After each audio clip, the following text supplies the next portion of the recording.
আমরা প্রতিটা মেয়েই ঘর সাজাতে, ঘর গোছাতে খুবই পছন্দ করি। আর ঘরে যদি নিজের পছন্দ মতো কিছু ফার্নিচার থাকে তাহলে তো কোনো কথাই নেই।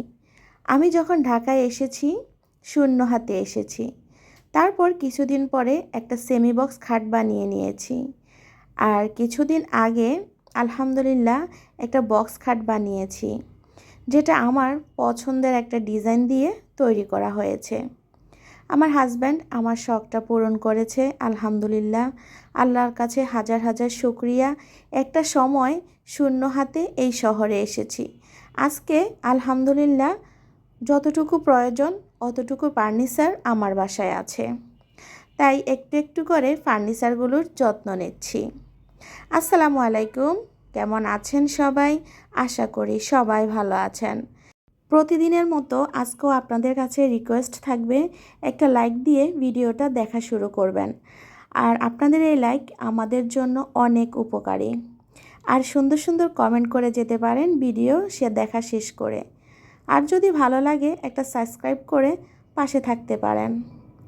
আর আমি এখানে আপনাদের সাথে শেয়ার করছি কিভাবে একটা ছোট ব্রাশ দিয়ে আপনি কিভাবে আপনার ফার্নিচারটাকে সুন্দর করে রাখতে পারেন। এই ব্রাশটা আমি আপনাদের সাথে অনেকবার শেয়ার করেছি।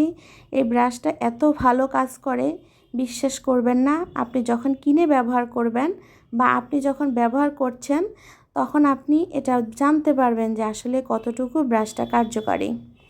এই যে চিকন চিকন যে ডিজাইনগুলো, এই ডিজাইনগুলোর জন্য এই ব্রাশটা কিন্তু খুবই উপকারী।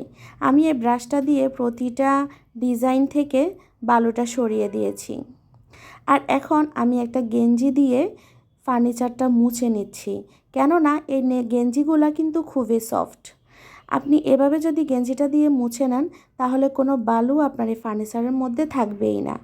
আর এই বালুগুলাই কিন্তু আপনার বার্নিশটা নষ্ট করে দেয়। তাই আপনারা যখনই সময় পাবেন এভাবে পরিষ্কার করে নেওয়ার চেষ্টা করবেন। আর এটা হচ্ছে আমার ড্রেসিং টেবিলটা, যেটা আমি খুব সুন্দরভাবে পরিষ্কার করে নিচ্ছি। আমরা মেয়েরা আসলে পরিষ্কার পরিচ্ছন্ন করে জিনিসপত্র রাখতেই পছন্দ করি।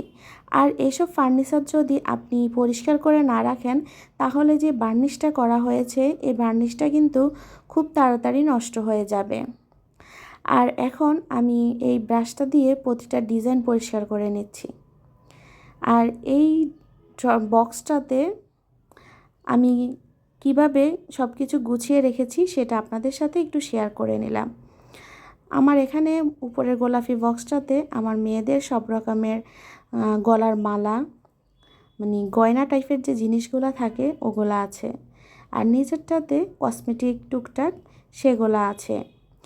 আর এভাবেই আমি প্রতিটা জিনিস গুছিয়ে রাখার চেষ্টা করি, কারণ মারা তো সব সময় মেয়েদেরকে গোছানো শেখায়। ছেলে বলেন মেয়ে বলেন, গুছিয়ে যদি কাজ করতে পারে তাহলে কিন্তু সবগুলো কাজ খুব সহজে হয়ে যায়। তাই আমাদের প্রতিটা মায়েরই দায়িত্ব সন্তানকে গোছানো শেখানো। তাই আমি আমার মেয়েদেরকে এভাবে গুছিয়ে রাখতে সবসময় উপদেশ দিয়ে থাকি, তাহলেই তো ওরা শিখবে। আর এভাবেই প্রতিটা মা তার সন্তানদেরকে কাজ শিখিয়ে থাকেন, কারণ সন্তানরা তো তার মায়ের কাছ থেকে কাজ শিখে নেবে। আপনাদের সাথে শেয়ার করার মানে হচ্ছে আমি প্রতিদিনই আমি কি কাজ করি সেই ভিডিওগুলোই আপনাদের সাথে শেয়ার করি। তাই আজকে এই কাজগুলো যখন করছিলাম তাই আপনাদের সাথে ভিডিওটা শেয়ার করে নিয়েছি। তারপর আমার উপরের ডিজাইনটাও খাটের পরিষ্কার করে নেওয়া হয়ে গেছে। এখন আমি বিছনাটাকে ঝেড়ে নিচ্ছি। আর আমি ওদিন শেয়ার করেছিলাম আমি চাদরটা দিয়ে বিছিয়েছিলাম, এই জন্য আর অন্য কিছু শেয়ার করিনি। আর জানালার পর্দাগুলো খুলে দিয়েছি। বাইরের এই আম গাছটা এত ভালো লাগে। কাজ করতে করতে যখন গরম লেগে যায় তখন কিন্তু আইসক্রিম খেতে খুব ইচ্ছে করে। তা বাসায় আপনাদের ভাইয়া আইসক্রিম নিয়ে এসেছিলো অনেকগুলো, সেখান থেকে এই 4টা ছিল। তা আমরা মা মেয়েরা মিলে 3টা খেয়ে নেব, কারণ এই আইসক্রিমগুলো না গরমের দিনে খেতে কেন জানি খুব ভালো লাগে। আমার তো অনেক কাজ করার পরে যখন গরম লেগে যায় তখন কিন্তু ঠান্ডা ঠান্ডা আইসক্রিম খেতে কিন্তু খুব ইচ্ছে করে। তাই প্রায় সময় ওর বাবা এইভাবে আইসক্রিম নিয়ে আসে।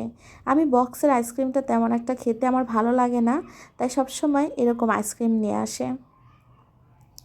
আপনারা যারা আমার ভিডিও দেখছেন অবশ্যই আমার পাশে থাকবেন, সুন্দর সুন্দর কমেন্ট করে আমার কাজে উৎসাহিত করবেন। আর আপনাদের ভিডিও আমি দেখব, আপনারাও আমার ভিডিও সম্পূর্ণ দেখে নেবেন। এভাবেই তো আমরা একে অপরকে সাহায্য করতে পারবো, একে অপরকে ভালোবাসা দিয়ে এগিয়ে নিয়ে যেতে পারবো।